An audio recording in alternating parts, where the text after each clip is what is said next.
Right, so this is our InvisaCook.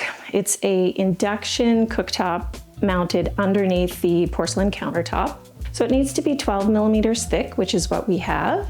And there are so many different varieties of porcelain now, so many different patterns. You can have very plain, or you can this wild pattern, or you can have polished or honed finish.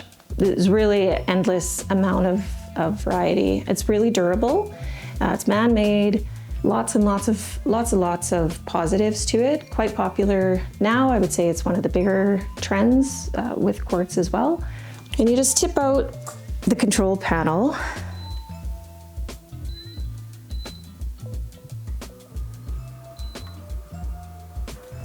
And that's it. A couple minutes and this will be boiling.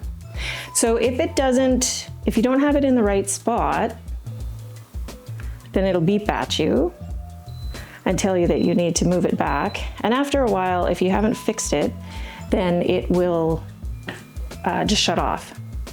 So the coolest thing is that you can put your hand on here and it's not hot at all. Now, if you're using this for quite a long time, like a great big pot of pasta or canning or anything like that, cooking your potatoes, it does get warm for sure.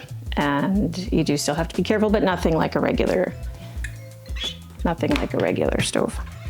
I like having the space, and so when we're not cooking anything, then we've got this enormous space to be working on for whatever, or storing all of the groceries when we come home, to put them away. It's just cleaner looking.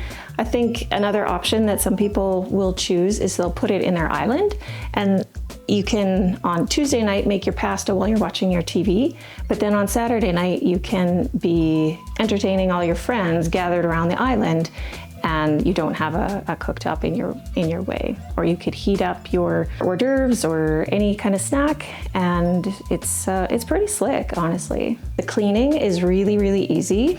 And so if you think of your pasta or your potatoes boiling over, or spaghetti sauce or anything like that, that on a regular glass top is really difficult to clean, this is so simple, and you just wipe it off with regular cloth and it comes clean immediately. Okay, so there's a lot of different units that InvisaCook makes. We have a 5-burner, and one of the questions that we always get is, how do you get to know where to put your burner? And it's kind of easy, right? So you've got your unit is here, and you just kind of get to know where it is. You also can get to know through your pattern as well, depending on what you're getting. But eventually it'll beep at you until you put it in the right spot.